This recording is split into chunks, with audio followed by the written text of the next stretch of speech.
Hi, welcome to BlindOwl Bushcraft and Survival. Please enjoy our channel. If you would, we'd appreciate it if you join our Patreon page. It's been a long road. Thank you.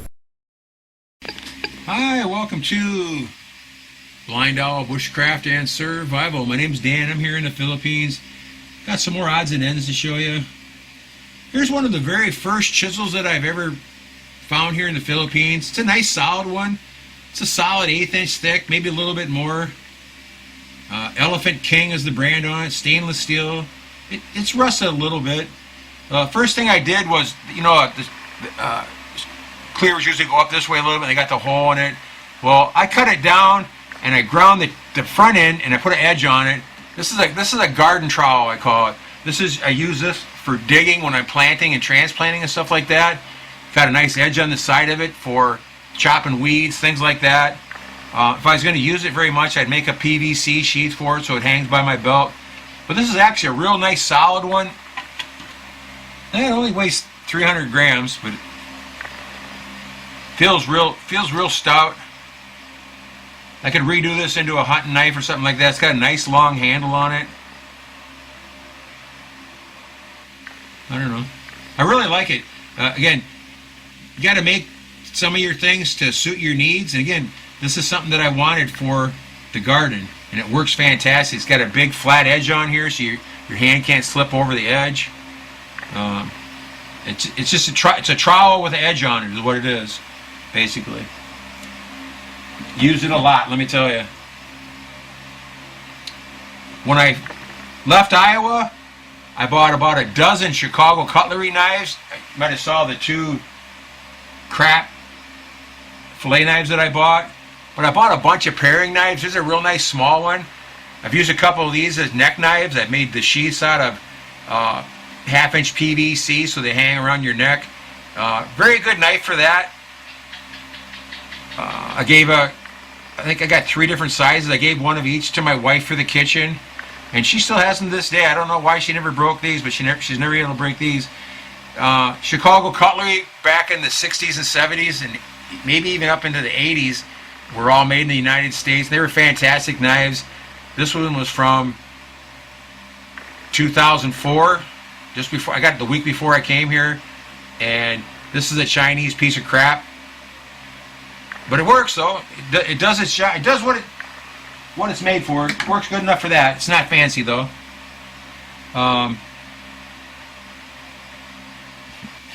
Here's a funny knife here. This was a cheap Kmart knife. The brand name was Sharp.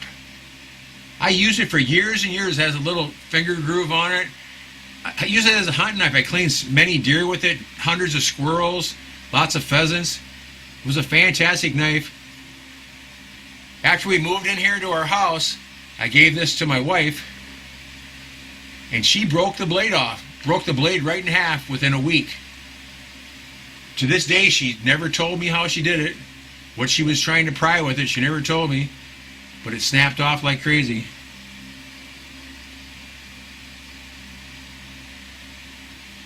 To this day, though, it's still a wicked little utility knife because it has this little short edge. It's great for like cutting, if I had to cut linoleum or something like that, or just different little projects. I just keep it around. I keep it around as a reminder of broken knives, really. But this knife right here, I found about a $5 machete type thing. Had some holes in the blade, and I liked the handle on it. It was real big, and all I had at the time was a grinder, a right angle grinder, and I cut the shape out of it. It's kind of a drop point blade on it. Actually, it's more of a Kephart blade because it meets right in the point meets right in the center of the blade, but I used this. This was my first bushcraft knife that I ever had. made and designated as a bushcraft knife. The handle's fantastic, and the steel's pretty hard. It's not bad for what it is. I was going to give it to my brother, but I tried to send it home, and they won't let me send any type of knife in the mail from the Philippines. Through their postal service or through any of the, like LBC or any of those places, you cannot ship a knife out of the Philippines. I got 30 knives that I've made here since then, and I was wanting to give them all away, but I can't give them away. The only people I can give them away to is someone that visits and wants to put them in their suitcase and take them home. That you can get a knife out of the Philippines that way. Here's a real interesting knife here. Again, this is a Kmart knife, I'm pretty sure. This is a Coleman. But you don't ever hear a Coleman. I never heard of a Coleman knife before, you know, like Coleman lanterns and all that stuff. This would be your boning knife. And this one is a skinning knife. And it comes on a real heavy duty leather sheath with a big loop on it, so you can carry both of them with you at the same time. If I was using it, you know, you're probably using this is an elk. It's an elk set's what it is. And I bought them off of at a garage sale in the 80s from an old lady who said her husband was a hunter. I actually bought a hickory longbow from her too that her husband made. It was kind of neat. But he'd been dead for years. This was a set of knives that she bought him for a present one time. And he used to go to Wyoming or someplace, Montana maybe, for elk hunting. I don't know. But really nice. Again, it's another knife that took forever to sharpen. And again, once I got rid of that stupid bevel, that secondary bevel, they're shaving sharp. What I have left on the table, I have some multi-tools. Now, I've got two Gerber multi-tools like this that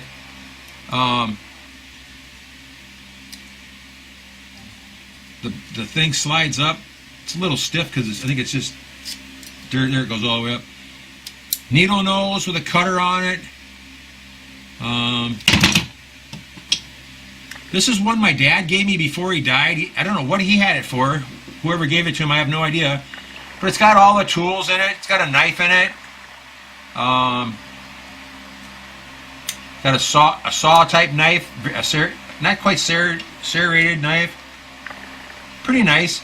I've got another one exactly like it, except instead of the file, it has a attachment where you can put in a jigsaw blade. So you have a saw, but you can have 3 or 4 of them in your sheath. And you can have metal saw, wood saw, you know, bone saw, whatever you want it for, a little nicer. But I've kept this one because my dad gave it to me. And it's stiff right now because it's... There it goes. And no, I guess my other one has a sheath. I've also got another one that's just like this with the jigsaw blade on it. And I've got another one that has interchangeable tips on it where I have a needle nose and a regular pliers and a diagonal cutter on it. And the first time I changed the tip on it, a little spring broke on it, like right here, a little spring broke on it, and I called Gerber up about it, and they refused to honor their device. So from that day on, it was absolutely worthless. The heads wouldn't stay in it. When I got here to the Philippines, I had one of the fabricators that I know. I had him braze the plier tip on it. Not the needle nose is worthless to me, but the plier tip on it, and it's quite a bit longer too. I'd never buy a Gerber again for any reason whatsoever, ever. Here's one that someone gave me. I think my brother-in-law gave this to us. Pretty neat. It's big and bulky. Comes with a whole bunch of screwdrivers and different tips on it. It's got a half serrated regular blade. Oh, here we go. Has a pair of pliers that fold out. That's kind of neat. Wasn't sure what that was about. What else did it have in there? Looks like it might have a knife, that. Oh, the backside has all the other stuff on it. It has a bottle or can opener and a standard screwdriver. It has a bottle opener, standard screwdriver.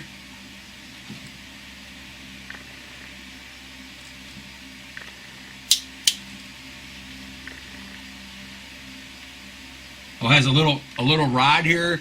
That's where the socket goes on. You have a bunch of other screwdriver things here. Very nice tool for what it is. It's a King Max X10, 10 tools in one. Pretty nice for what it is. I've never used it yet because I've got so many other ones, but this would be a good one to have in the car. That's for sure. Got a different slot in the sheath for the stuff.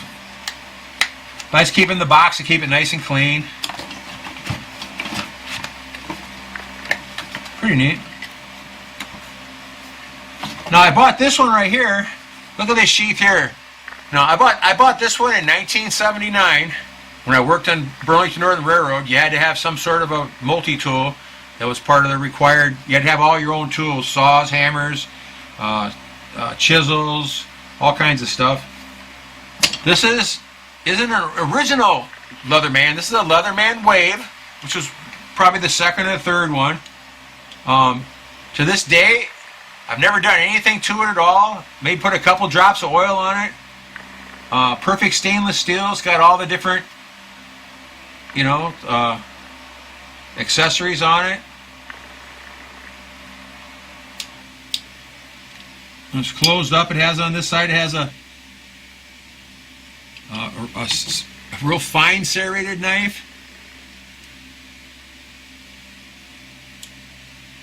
That's what you got to get from the end here. It's got a saw on it. The other side has a real nice knife on it.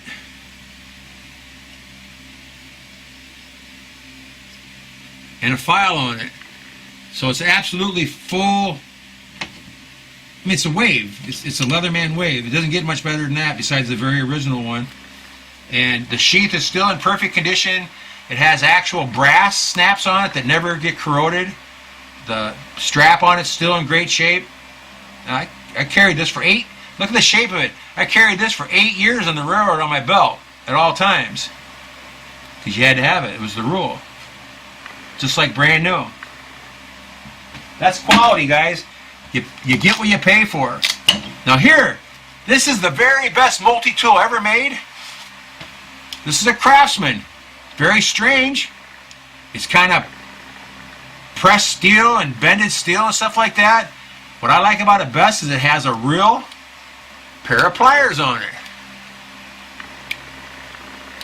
The needle nose are worthless, but it's goofy the way it's pieces of steel riveted together.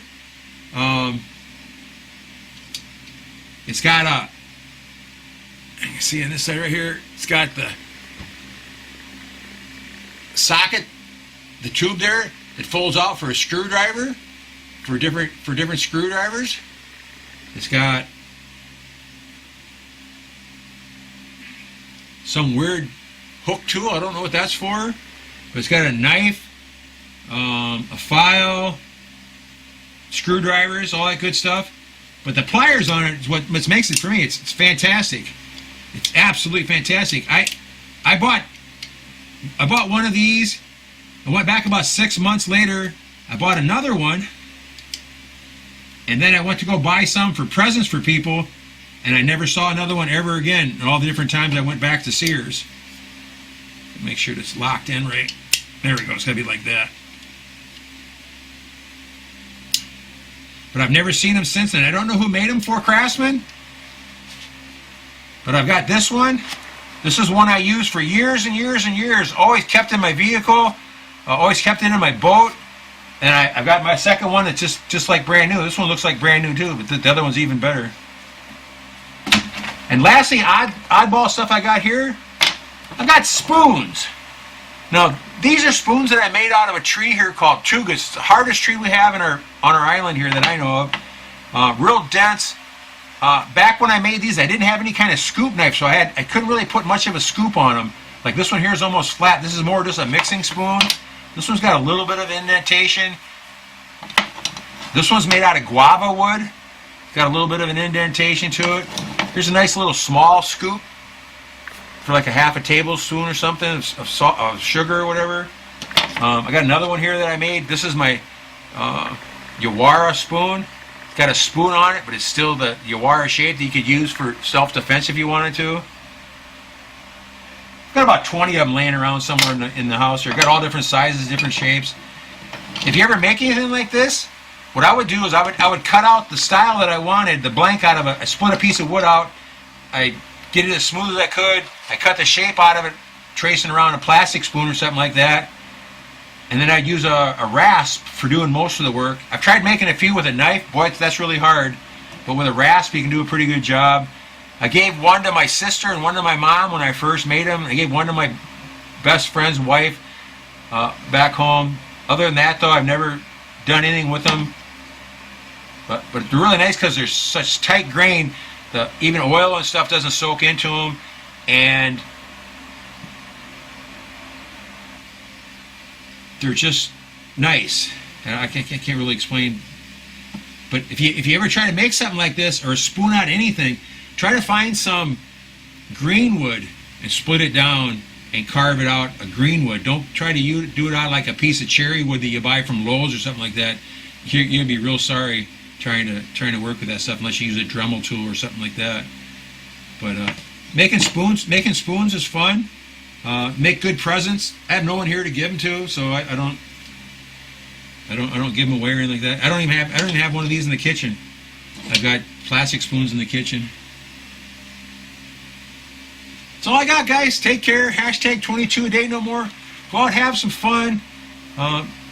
Watch your six really close. By all means, be extra safe. I might have said that. Enjoy your springtime, guys, and be extra safe. Thanks so much for watching. Take care. Thanks for watching. Take care.